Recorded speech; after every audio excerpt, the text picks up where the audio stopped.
Welcome back. Thank you so much for staying tuned in. Let's take a look at some news and updates from across the globe. The International Monetary Fund said on Sunday, Middle East economies were lagging below growth projections due to oil production cuts and the Israel-Gaza conflict, even as the global economic outlook remained resilient. Despite uncertainties, the global economy has been surprisingly resilient, and that's the word coming in from IMF MD Kristalina Georgieva. She also warned of a potential wider impact on regional economies of continued conflict in Gaza.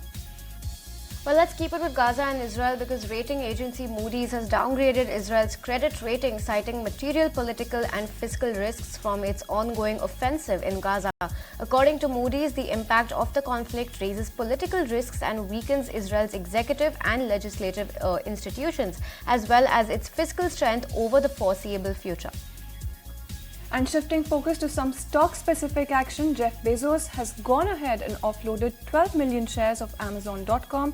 Remember, this is the first time the billionaire has sold company shares since 2021. Bezos also plans to sell as many as 50 million shares of the company over the next 12 months, potentially cashing in on a stock surge that's put him within reach of becoming the world's richest person. Well, with that, let's also take a look at how the Asian markets have opened up this morning. In Asia, markets were mixed Monday to start a holiday-shortened week for most markets.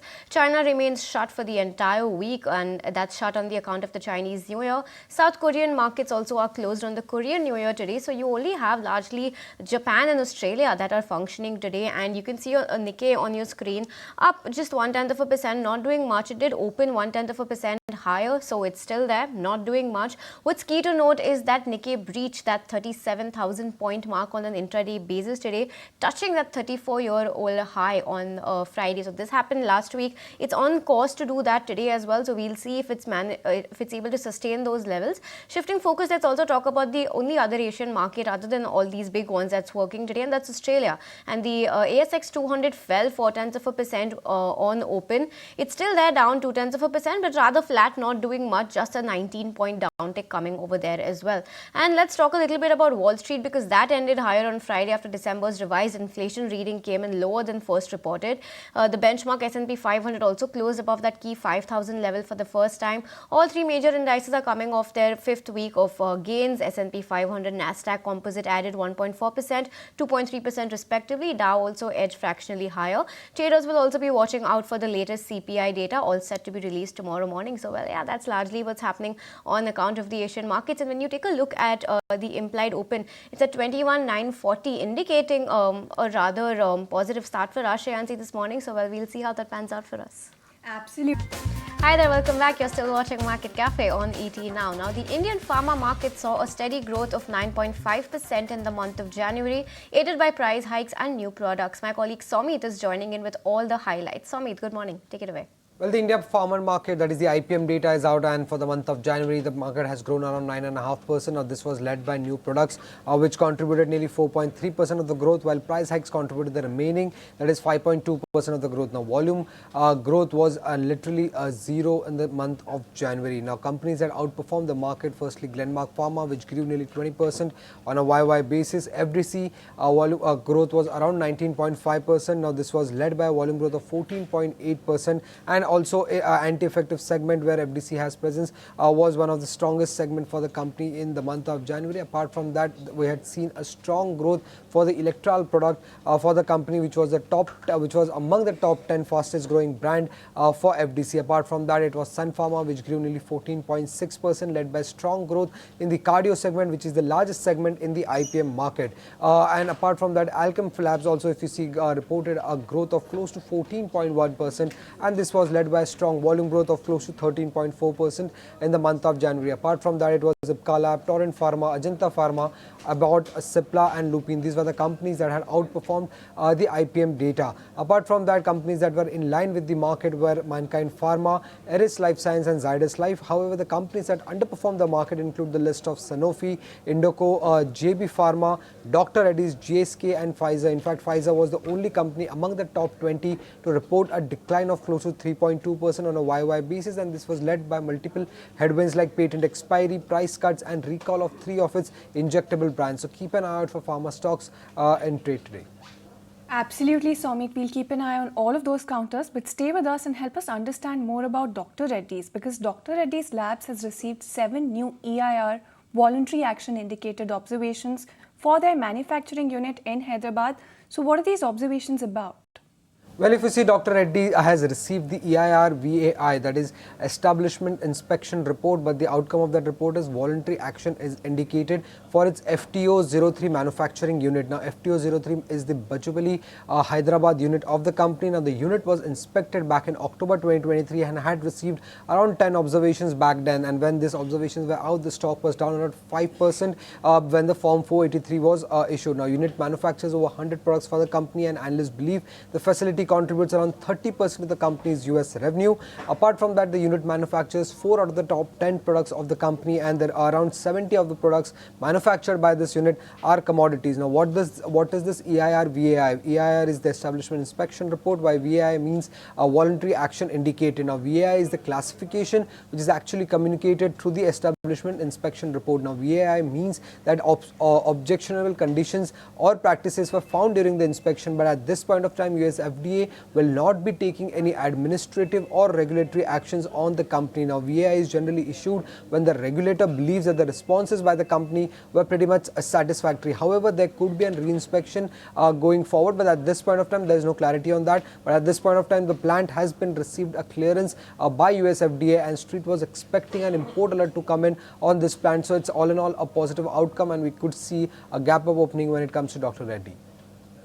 Right, Swami, thanks for that. But while you're still with us, let's talk about another pharma company, and that's Aurobindo Pharma, right? Because the Q3 earnings, they meet the estimates, but all eyes are going to be on commentary from the management for their UGR3 Form 483 observations. Now, I remember that investigation concluded with 9 forms, right? 9 observations. So, Swami, explain to us and help us understand what the implications of this are. Well, the numbers of Aurobindo Pharma were pretty much in line with what the street was expecting. Revenues were up around 50% on a YY basis. EBITDA increased by around 68%. Margins came in at close to 21.8%, while the net profit was up around 91%. Now, US sales, which is the key number for Aurobindo Pharma, stood at close to $451 million, which was up 10% on a sequential basis. High US sales were led by the launch of Revlimid in the month of October 2023.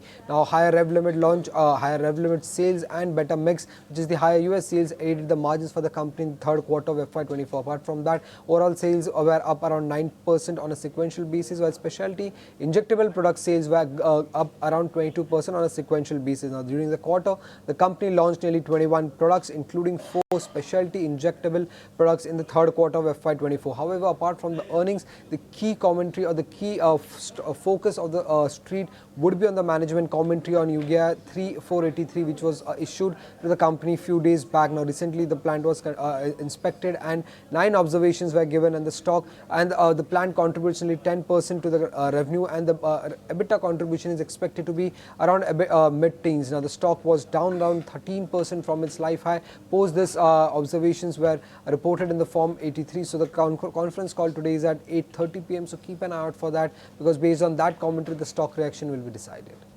Right, Somit. So, we'll definitely keep an eye on Aurobindo, but FTSE rebalancing is also in focus. These changes slated to come into effect on March 15. So, which are the stocks that will see highest inflows as well as volume action?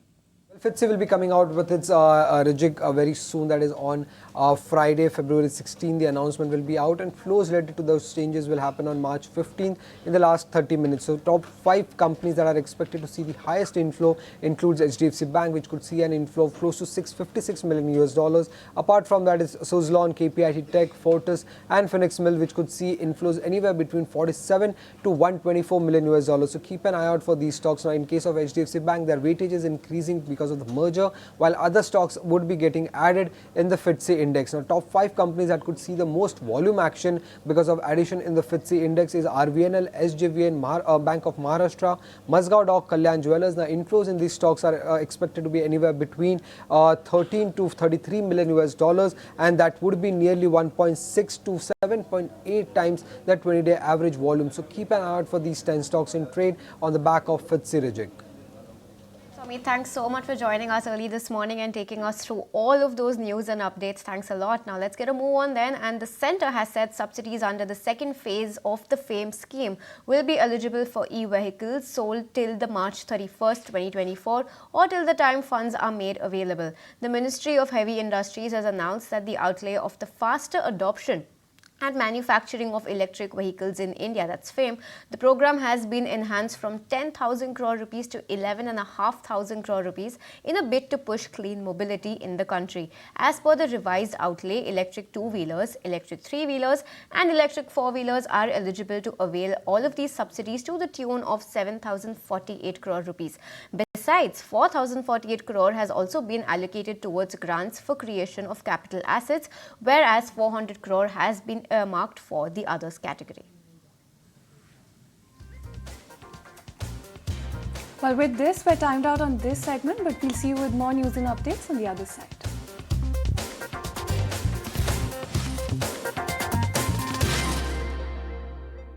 Welcome back and thanks so much for staying tuned into Market Cafe. You're still watching ET Now. Now I'm being joined by my colleague Ansh, who's here to give us a snapshot of the derivative outlook today. Ansh, tell us what's going to happen in the FNO segment and what are you pointing out for us? Right, let's start with Nifty first. As you can see in the chart, Nifty has been trading around 21,500 to 21,800 range with max deviation of around 1.5% only. Now, if we talk about previous session, then Nifty seems to be taking good support at 20 DMA from last two sessions. Let's see what happened in FNO segment. In index futures, we are seeing short covering of around almost 5%, which is a bit of positive sign.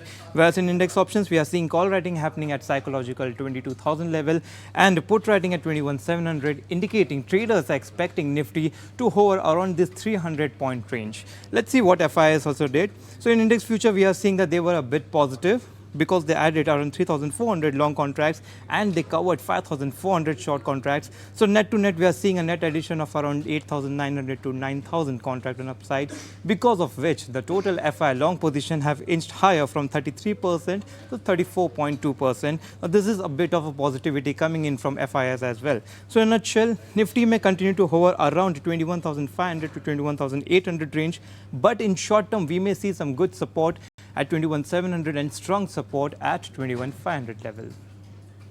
All right, thanks Ansh for that roundup. But there's a host of brokerages that have come out with notes. Ashesha is standing by with the key takeaways. Ashesha? Well, yes, first up, let's talk about LIC. It reported its numbers last week and JP Morgan has come out with a note where they've gone ahead and upgraded this counter to overweight rating from their earlier neutral rating. They've also gone ahead and hiked their target price to 1340 from their earlier target price of 690. They say third quarter results were very strong and they believe price outperformance is expected to continue in the near term for LIC. So, massive uptick in target price has come in from JP Morgan. LIC will be in focus on account of this. Let's also talk about Biocon, where BofA has come out with a note. They've maintained a buy stance on the stock, but they've cut their target price marginally to 310 from their earlier target price from 325. They say the company reported one-offs in the third quarter and they believe effort to deleverage will be another key trigger for the stock from here on. So they're maintaining their buy, but they've cut their target price to 310 rupees per share for Biocon. Let's also talk about Thangamile Jewelry. Remember, it is a recently listed entity. And we have an initiating coverage note that has come in this morning from Aquarius. They've initiated coverage with a long rating and a target price of 1935. The stock currently trades at 1350 odd levels. So it's a big upgrade that has come in. They say macro tailwinds will continue to favor organized players like this one. Balance sheet strength continues. Return ratios are also very strong. And they expect to deliver 27% revenue CAGR over the period FY23 to 26. So very positive note that has come in on this counter. They have initiated coverage with a long rating and a target price of 1935. Lastly, let's talk about Power Finance. This counter also reported its numbers last week, where CLSA has maintained its buy stance. They have hiked their target price from 490 to 550. They say loan growth was a little slow in the month of December, but they expect 20% loan growth over the next 2 years. And the stock trades at about 20% discount as compared to REC. So for now, they are maintaining their buy stance, hike their target price to 550 on PFC. Right, Ashesha, thanks so much for taking us through that. Let me go back to my colleague Ansh, who's standing by. Ansh, thanks so much for standing by with us. And we had Soumit who joined in on the show earlier with a whole host of counters that will be buzzing today on the back of news flow. But I believe there will be a whole host of counters also a buzz on the back of their Q3 numbers, right? So take us through that list. Right, so starting with Bandhan Bank first, we are seeing that NII has gone up by around 21% to 2,525 crore. Also, the profit has jumped from 291 crore directly to 732 crore. We are seeing improvement in GNPA by around 30 basis point and NNPA by around 11 basis point. Apart from this, Honasa consumer will also be in focus. Here we are seeing revenue going up by around 27-28%, but net profit, here we are seeing a jump of 260% from 7 crore to 25.9 crore this quarter. Let's talk about Campus Activewear as well, and here we are seeing revenue going up by marginally 1.4%, but net profit has gone down from 48 crore to 25 crore. Here we are seeing a decline of around 48-49%. Hero MotoCorp will also be in focus, as here we are seeing revenue going up by 21% and net profit jumping by over 50%. Sri Renuka Sugar will also be in focus, as here we are seeing revenue going up by 18.1%, but they have incurred net loss of around 172 crore as compared to the profit of around 14 crore in the previous year same quarter. Lastly, DrRed Labs will be in focus, as here we are seeing revenue going up by 9% to 1,855 crore, whereas net profit is up by 17% to 358 crore. So keep an eye on the stocks. Absolutely, Ansh. We'll keep an eye on all of those counters, but let's keep it with earnings. Then Coal India is also expected to come out with its Q3 numbers. Ashesha is standing by with what the street is penciling in. Ashesha? Well, yes, we are expecting sequentially strong set of numbers from Coal India this time around. In fact, EBITDA is expected to jump as much as 22% on a sequential basis. This is on account of higher volumes and steady realizations sequentially. In fact, volumes are expected to jump this quarter on account of higher shipments to both the regulated and unregulated sector, and this is expected to aid numbers this time around. Revenue is expected to inch higher by about 10% on a sequential basis. Margins too are expected to expand as much as 300 basis points. We are expecting margins at about 27.6% in the third quarter. As far as other internals are concerned, as I mentioned, volumes are expected to be on the higher side. Dispatches grew by about 9% on a year-on-year basis. Realizations sequentially are expected to remain steady, and that is because higher FSA realizations are likely to be offset by lower e-auction premiums in the third quarter.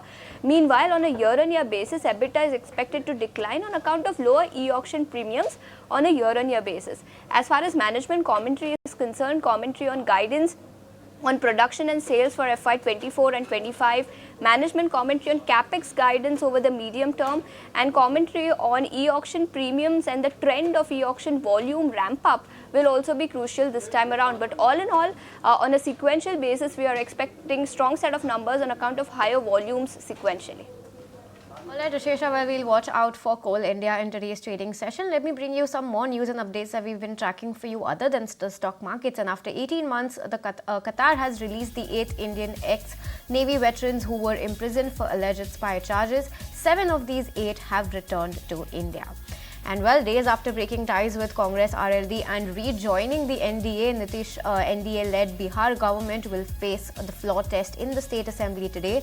JDU, BJP go in a huddle as they have shifted their respective MLAs to hotels in Patna. Political parties are all set to issue whips to ensure their legislators to participate in the vote. And ahead of farmers' Delhi Chalo protest on February 13th, Haryana-Delhi borders sealed. Section 144 imposed at the Singhu border in a bid to pacify farmers. Centre calls for second round of meeting in Chandigarh today. Traffic diversions for those travelling from Delhi to Chandigarh. And with this, we're timed out on this edition of Market Cafe on ET Now. From me, Shreyansi Singh, my co-anchor Snehi Shah, as well as the entire team that put this show together, thank you so much for watching. The market takes the action forward, so you don't go anywhere.